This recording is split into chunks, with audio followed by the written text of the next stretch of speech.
ny fandresen'ny mpino kristianina. Ny fandresen'ny mpino kristianina, fandaharana totosain'ny Faramalala R hoenoinao eto amin'ny onjam-peon'ny radio vaovao-masoa isaky ny amin'ny ora toy izao. Amin'ny anaran'i Jesosy Kristy velona manakira avy any Nazareta, ary afaka mamelona izay rehetra manana fahafatesam-piainana rehetra, amin'ny anarany no andeha iarahantsika miombona eto, ary androsoko ao anatin'ny tokantranonao na any anatin'ny fiaranao raha mbola any anaty fiara ianao amin'izao fotoana izao, na eny amin'ny toeram-piasanao. Finaritra tompoko. Milohan'izay iarahantsika eto dia andelo isika iara-iombona amin'ny vavaka. Ivavaka isika tompoko. Diranao izay Andriamanitra velona fa manantsofina eto amin'ny aina ianao, manamaso mahita ianao, manantanana mihetsika ianao, manambava miteny aminay ianao, manantsofina ianonanay ianao, miteranao izay fa tsy misy tahaka izany ny Andriamanitra ety amin'izao tontolo izao. Velona mandrakizay ianao, ary mijery anay mandrakariva amin'ny antsiprim-piainanay rehetra. Ny miafina eo amin'ny fiainanay aza fantatrao, araka ny voalazanao hoe Andriamanitra mahafantatra ny vo sy ny fo ianao, fa tsy misy manala izany afa-tsy ianao rery ihany. Miteranao izay fa Andriamanitra lehibe ianao, ambonin'ny Andriamanitra rehetra ianao, tsy toa ianao, tompony tompo, mpanjaka ny mpanjaka, ary omena ianao ny haja sy ny voninahitra, ny saotra, ny dera amin'izao fotoana izao. Misaotra anao nanomezanao ity tombonandro-pahavelomany ity ho anay, nahafahanay namakivaky ny tontolo andro tamin'ity alatsinainy ity, ary dia mamindrafo aminay arak'izay tsy fahatanterahanay ka vitanay tao anatin'izany tontolo andro izany. Mamindrafo aminay amin'ny ota tsinahy, amin'ny ota sahisahy, amin'ny ota malaky mahazo ihany koa. Amela heloka ianao, diovy sopo izay dia adio. Sasao amin'ilay rahasoanao Jesosy Kristy izahay, mba tena ho tafaray tsara aminao, mba handrenesanay ny teninao, ary handrenesanao ihany koa ny vavaka izay ataonay. Izany mantsy no hevitra mampisaraka anay aminao, koa izany no angatahanay ny famindram-po sy famelan-kiloka aminao.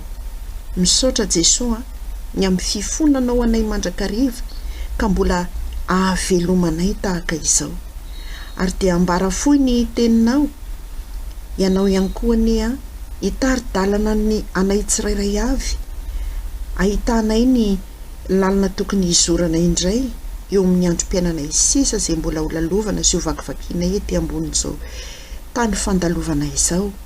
Koa aoka ny fanahinao masina tena hitsinjo anay, ny fanahy mpanazava anazava ny lalanay, ny fanahy mpampatsiaro ampatsiahy izay rehetra tianao ambara aminay amin'ity alina ity amin'ny fiainanay isanandro isanandro, ary ny fanahy mampahira-tsainao avy aminao Andriamanitra dia ampisokatra ny sainay, ny masonay, ny sofinay, mba hahaizanay mitahiry izay taridalana tianao hitariana anay. Dia mitenena ary ianao tompo fa miaino ny mpanomponao. Amen. Ny taridalantsika anio ry havana dia andeha ho tsongaina araka izay voasoratra ao amin'ny Mateo 9:20, ny andininy 13 ka hatramin'ny 17. Mateo 9:20, ny andininy 13 ka hatramin'ny 17. Toy izao ny vaky ny teny amin'ny anaran'i Jesosy.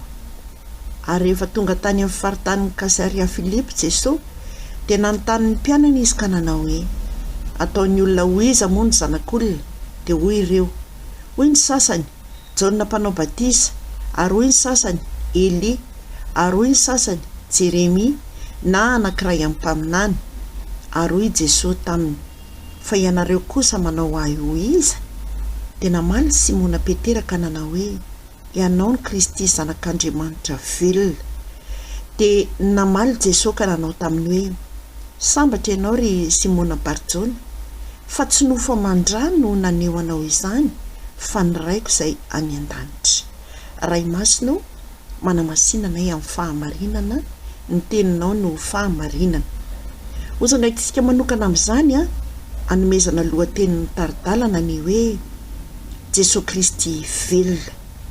Araka ny tenin'ny Simona Petera hoe ianao ny Kristy zanak'Andriamanitra velona. Na dia teo avokoa ny olona rehetra ry havana, na dia be dehibe ny nanaraka an' Jesosy Kristy, dia ay samy nanana ny fandraisany azy ireto olona ireto. Ka ny sasany nanao hoe Jeremia ngamba ianao io na anankiray ampaminany. Ny sasany nanao hoe Jaona mpanao batisa ianao. Nefa ny Jaona mpanao batisa efa nilaza hoe ho avy ilay aoriako ozy izy, Jesosy Kristy zany. Fa noho nanontaniany Simona Petera dia izy hoe ianao ny Kristy zanak'Andriamanitra velona. Nisy fahatsapana tao anatiny ry havana na tonga azy ny teny an'izany fa tena Jesosy Kristy, tena zanak'Andriamanitra ary tena velona. Ary velona mandrakizay moa io Jesosy io amin'izao fotoana izao. Tsy fantatro ianao hoe mba iza re raha ianao no nanontaniana hoe iza ny fahafantaranao an'io Jesosy io. Jesosy velona koa ve? Fa raha izany ny fahatsapanao, raha nitovy valiteny tamin'ny Simona Petera ianao hoe zanak'Andriamanitra velona koa io Jesosy Kristy io, dia velona ny fiainanao ry havana. Miaraka amin'ny velona anie dia velona mandrakariva. Tsaroa tsara fa ny olona manana toe-tsaina misy fahafatesana, ohatra hoe ny teny miverina ao ambavany mandrakariva dia ny hoe kivy indrindra moa rehefa hoe mandalo olana izay, rehefa mandalo zavatsarotra, rehefa mandaly ady sarotra, misy aza ny miteny mihitsy hoe maty fa araka ny teny izay lazainao nge no tonga aminao Ary mahavariana ry havana fa be dia be ny olona manana olana amin'izao fotoana izao, saika manana olana avokoa ny olona rehetra, indrindra fa isika mpino kristianina fa dia misy ny miteny hoe tena resy fanontaniana apetrako aminy moa ny hoe resy angany Jesosy izay miraisinao, sa mbola tsy nandray an' Jesosy mpandresy ianao? Izao ange ny voalaza ny Matteo 12:7 hoe ny teninao no anamarinana anao ary ny teninao no anamelohana anao Izany hoe izay teny avoaka ny vavanao io no mampandresy anao sy ny maharesy anao. Iny fa na dia ny sainao fotsiny azy no efa mieritreritra sahady fa tohatra resy ianao, dia resy tokoa nge ianao fa raha manaiky tsotro izao tahaka ny Simona Petera ianao fa matanjaka io Jesosy izay tompoinao io, dia matanjaka ianao. Velona io Jesosy izay tompoinao io, dia velona ianao. Na dia olana hitanao hoe anaty fahafatesana aza, ainy Jesosy ry havana ny mamelona an'izany. Andriamanitra velona afaka mihetsika anie ny Andriamanitsika. Tsy sanatria tahaka ny Andriamanitra izao tontolo izao, izay manompo sary vongana, izay mirezaka amin'ny sary vongana. Feo voalaza ny Salamo 5:10 manomboka eo amin'ny 5 fa manambava anie izy ireny efa tsy miteny, manamaso izy fa tsy mahita, manatsofina izy fa tsy mandre, manana orona izy fa tsy manam-bolo, manana tanana izy fa tsy mandray, manatongotra izy fa tsy mandeha, ary tsy mahalopo eo ny tendany ho tahaka azy izay manao azy sy izay rehetra matopy azy. Iza no hitokinao iza ny tena tompoinao fa voalaza eto anie fa tahaka an'izany olona izay nitanisako taminao teo izany, anaty fahafatesany izay rehetra matoky azy. Dia ararotiny devoly ange ianao ataony tsy mandreza ny tenin'Andriamanitra izany, fa efa voalaza anie araka izay voasoratra an'ny Hebreo 4:2 fa velona sy mahery ny tenin'Andriamanitra. Ka rehefa tsy mino an'izany ianao dia ny mifanohitra amin'izany ange ny tonga eo amin'ny fiainanao velona ry havana io Andriamanitra io ary mahery io Andriamanitra io. Ka inona no mampakivikivy anao? Inona no mampitanondrika anao. Sao dia tsy tahaka ny valiteniny Simona Petera ny valiteninao. Tena mbola tsy nahita ny fahaveloman'i Jesosy Kristy teo amin'ny fiainanao ve ianao? Raha mbola milaza ianao fa tsy mbola nahita mihitsy hatramin'izay dia izao ary. Tapeno ary ny orinao 3 minitra ihany ny tapenany. Zay. Manahoana ianao? Sepitra.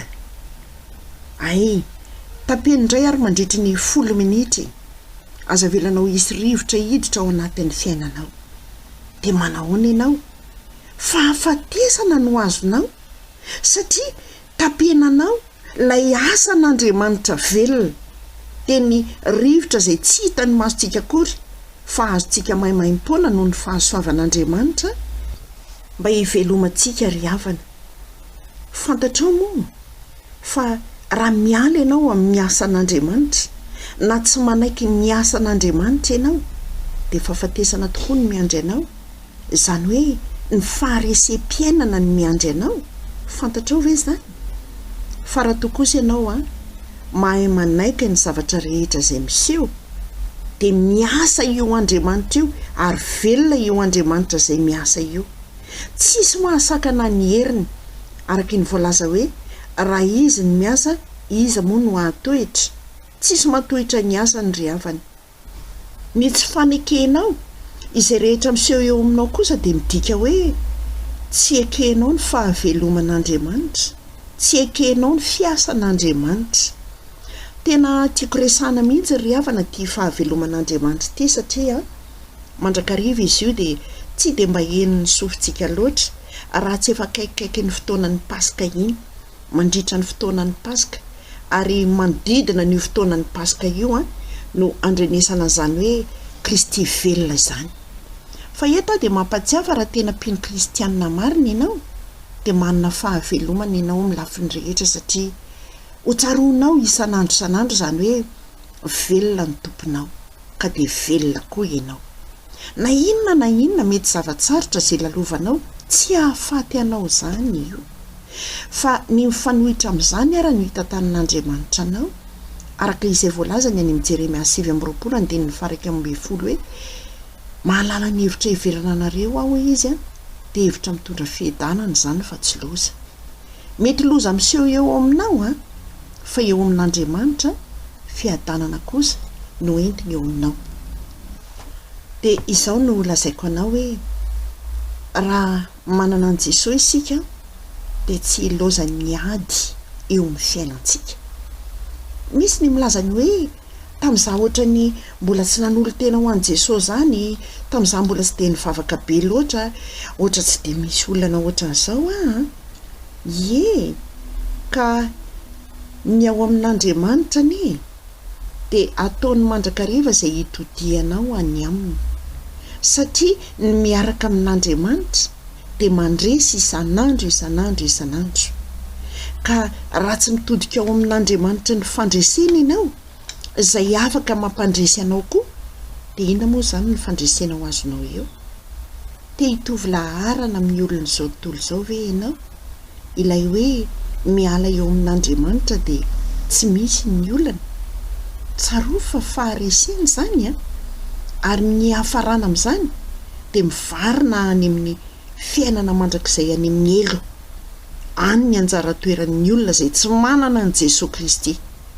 Fa ny manana azy kosa, na inona izay lalovana, dia aseho an'Andriamanitra ny tanany velona izay afaka mamonjy. Fa izao ange ny voalazany any amin'ny Isaia 7:20 hoe tsy fohy ny tanako fa mahavonjy hoy izy, ary tsy lalo-dalovana ny sofiko fa mandre. Fantatrao ny tian'Andriamanitra hampatsahivina antsika amin'izany? Velona izy, manatanana afaka mihetsika, mandray anao, mamonjy anao ao anatin'ny fotoan-tsarotra, ao anatin'ny ady sarotra. Velona izy ka manatsofina afaka mandre, fa tsy taka n'ilay sarivongana sy ny Andriamanitra izao tontolo izao, ilay iresahana manatsofina fa tsy mandre akory. Tsy izany ny Andriamanitsika ry havana, fa tena Andriamanitra velona ny Andriamanitsika. hoe aminao te hoe tsy loza izay olana, tsy loza ny ady atrehany isika, satria tsy foin'Andriamanitra intsony isika ho very any amin'ny elo. Dia alefany anie ireny ady atrehany ireny mba hitolomantsika amin'izany, satria ny mpandresy anie no mandeha any amin'ny fanjakan'Andriamanitra, no mandresy amin'ny zavatra rehetra. Mampatsiahanao an'izany ary havana, satria rehefa tototry ny olana izay ny mpino kristianina, ka rehefa tsy mitodika any amin'Andriamanitra, rehefa tsy manaiky fa Andriamanitra no mitantana anao ao anatin'io, Andriamanitra velona afaka mamelona anao na inona hamafy ny olanao, dia izao no mitranga eo amin'ny fiainanao, miamaty ny finoanao, mialevina tsy kelikely izany finoana izany, dia fiafarany maty mihitsy ny finoanao. Dia eo ange ianao ilay milazany hoe tsy mahita le, mialevina tsy kelikely ny hery ara-panahy, satria nisitaka tamin'ilay tompony ny hery ianao. Dia lasa misy fiantraikany any amin'ny ara-batana, mihamalemy ny ara-batanao, jerena ty ianao ka tohatra ny lasa olona mikorotana, na ny volo ara tsy voabango, ny tarehy aza misy olitika, ny akanjo tsy mandeha zeloniny intsony anome voninahitra n'Andriamanitra, satria efa niala ianao teo amin'ilay tana maherin'Andriamanitra, efa niala teo anatrehan'Andriamanitra velona ianao miatrika an'ilay olanao, ary ny fiafarany dia maty tokoa, satria bahana ny devoly ny sainao, fa maty amin'io ianao dia maty tokoa nge ianao. Io devoly io nge tsy manambara afa-tsy ny fahafatesany. Indraindray aza na dia efa mpino kristianina zao mipetrapetraka eo, dia lasa ny saina mieritreritra ny hoe mba nanahoana ary izay le zanako iny, azitako ka voadonany tômôbilina any raha toa ka mba sendrasendra tara fidirana ao an-tokantrano, azitako maty any, jerena ka tara adiny iray, tara adiny roa, tsy mametraka azy eo ampelatanan'Andriamanitra velona mba hanana ny fahavelomana koa ny mpandehanana any, fa le fahafatesana mandrakariva azitako ny robain'olona, aza hitako ka izao saode ambarako anao fa ny fieritreretanao sy ny fitenenanao an'izany no mampiala sy mampiongotra anao eo ampelatanan'Andriamanitra velona, dia fahafatesana ho any lasa iainanao. Ary izany angeny mahatonga ny mpino kristianina maro milaza fa tsy misy herintsony tena kivy tanteraka, tsy hitako izany izay atao, mahantra zahay izao. Nahoana ianao no mahantra? Ny Andriamanitra tompoinao ny nga Andriamanitra manan-kareny, tsy ny manana fiara, na ny manana trano be, na ny manana fiainana mandeha any ampita lava, tsy izany ingeny atao hoe manan-kareny. Fa teneniko anao fa ny manana an' Jesosy Kristy no manan-karena indrindra. Ny zavatra rehetra anie dia ao am' Jesosy Kristy avokoa ary rehefa tena ao aminy isika dia manana ny zavatra rehetra ihany koa, araka izay voasoratra any amin'ny Luka 10:20 hoe izay rehetra ao izy dia anao avokoa izay rehetra an'Andriamanitra. Inona no mahory anao? Fiadanana?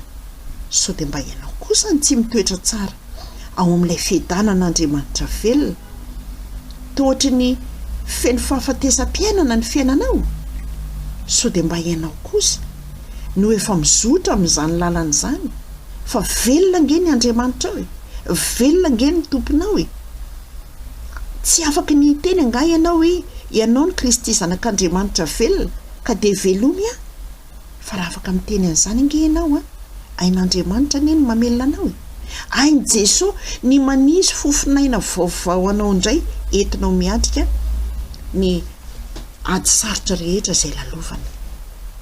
Lasa tokotanin'ny devoly ry havana raha toa ka miaina ao anatin'ny fahafatesam-piainana ianao isan'andro, ary dia izy no mitondra anao, lasa izy no mitantana anao, satria ianao efa nanefika ny tananao tamin'ilay Andriamanitra velona.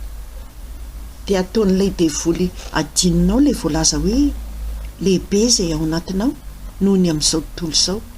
Jesosy io ao anaty io araka izay voasoratra any amin'ny Jaona 1:7 mora tadidy kely izany 4 any amin'ny Jaona 1 lehibe izay ao anatintsika noho ny amin'izao tontolo izao. Fa raha tsy omenao toerana ilay Andriamanitra lehibe dia lasa izao tontolo izao indray ny lasa mibahan-toerana ao anatinao e. Fa mampatsiahy eto ry havana fa velona Jesosy Kristy tompontsika.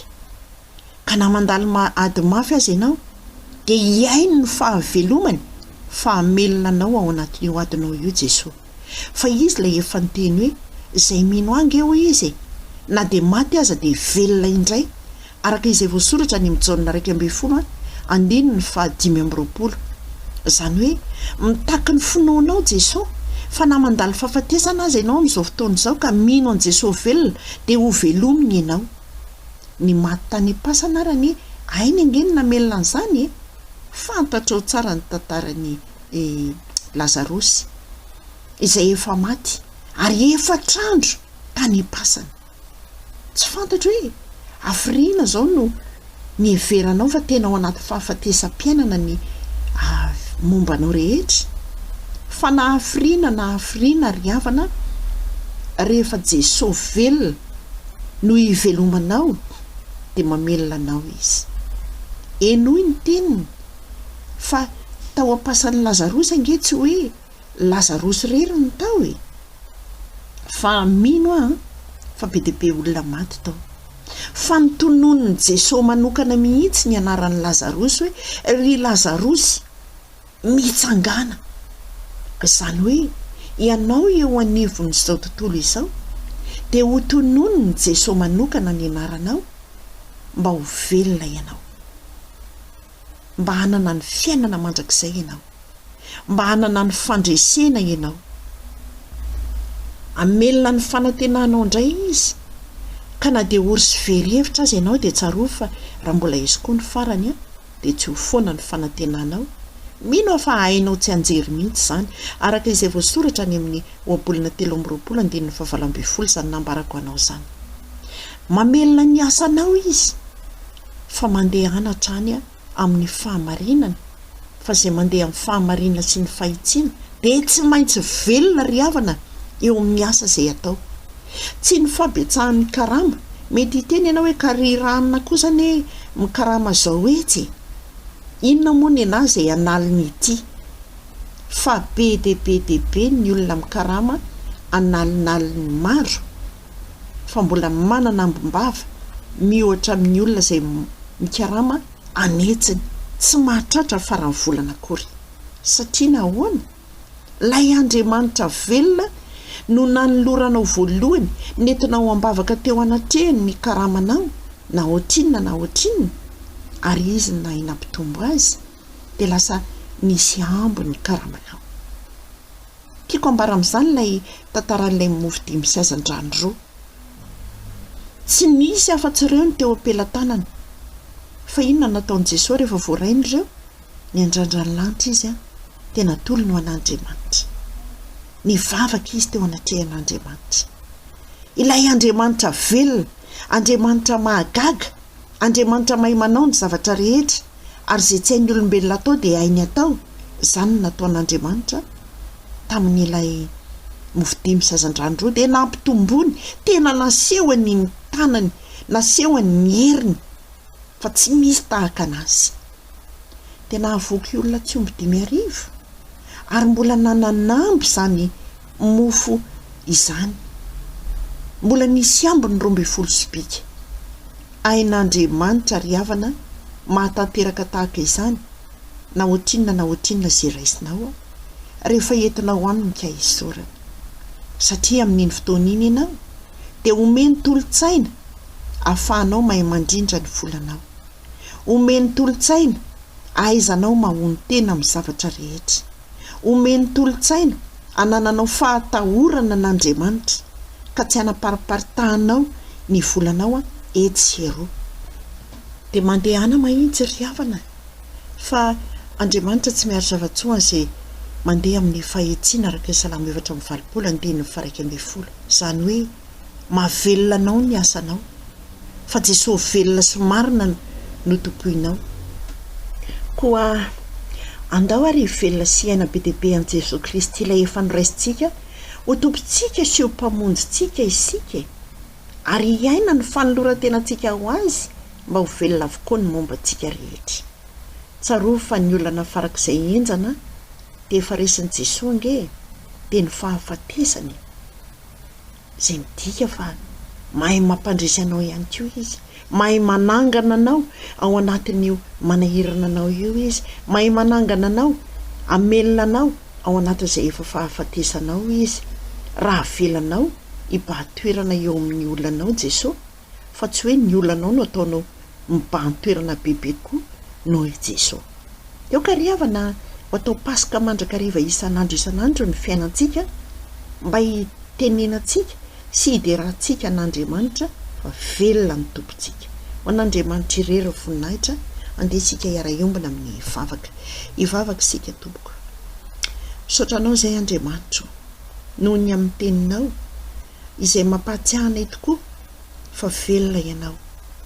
Ohatra tsy dia fandre loatra izany raha tsy efa manodidina ny andro pasika fa ankehitriny ianao dia te hanamafy ny finoanay fa velona ianao Jesosy Kristy ka izay manaraka anao dia velona, izay manana anao dia velona, izay mino anao dia velona amin'ny lafiny rehetra izay midika fa manana anao sy ny mino anao dia manam-pandresena satria fahavelomana no nentinao nandresy ny fahafatesana. Apetraka eo am-pelantananao tompony mpiaino ny radio vaovao masoa rehetra indrindra izay manaraka izao fandaharana izao ka mbola mitady anaiky ny fahafatesana misy eo aminy fa tsy kisendrasendra kory ny nandrenesany an'izao fa ianao Andriamanitra te hiresaka aminy, te hitona azy handeha amin'ny lalan'ny fahavelomana mba ho velona avokoa ny momba azy rehetra. Apetraka eo am-pelantananao ireo rehetra izay manana tokantrano mikorotana, ianao Andriamanitra ny ilay tompon'ny filaminana andamina izany tokantrano izany mba tena hiaraka iantoraka eo potry ny azo fijalianany ny mpivady rehetra izay mandre izao fandarana izao ka hipevaka marina tokoa handao ny fikorotanana izay tsy avy aminao fa avy amin'ny devoly izany ary hiaina ny fahavelomanao. Entina eo anatrehanao ihany koa tompo ireo rehetra izay marary.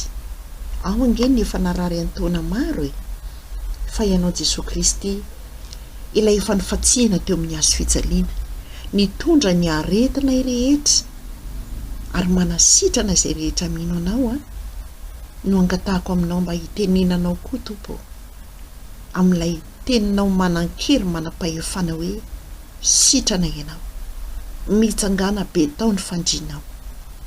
Misaotra indrindra fa Andriamanitra velona manatsofina ianao afaka miaino izany ataka izany ary manana finoana izay fa mamaly vavaka ianao satria ianao no efa niteny fa mangatah dia omena ianareo mba ho tanteraka ny fifalianareo.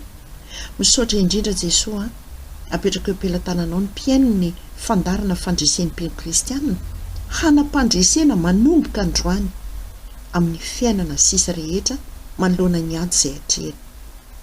Ho anao irery amin'ny tompo ny voninahitra hatramin'ny taloha indrindra ka mandrakizay ary amin'ny anaran'i Jesosy nanaovana sy nangatahana izany vavaka izany. Amen.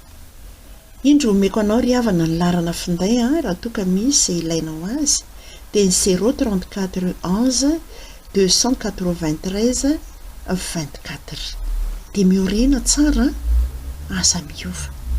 Iaino ny fahaveloman'Andriamanitra, iaino ny fahaveloman'i Jesosy Kristy mba ho velona koa ny fiainanao sy ny mombanao rehetra, ny tokantranonao hatrany amin'ny asanao. Marary soa indrindra, velomy! Noenoinao teo ny fandaharana ny fandresen'ny mpino kristianina. Ny fandresen'ny mpino kristianina natolotry Faramalala R teto amin'ny onjam-peon'ny radio vaovao masoa.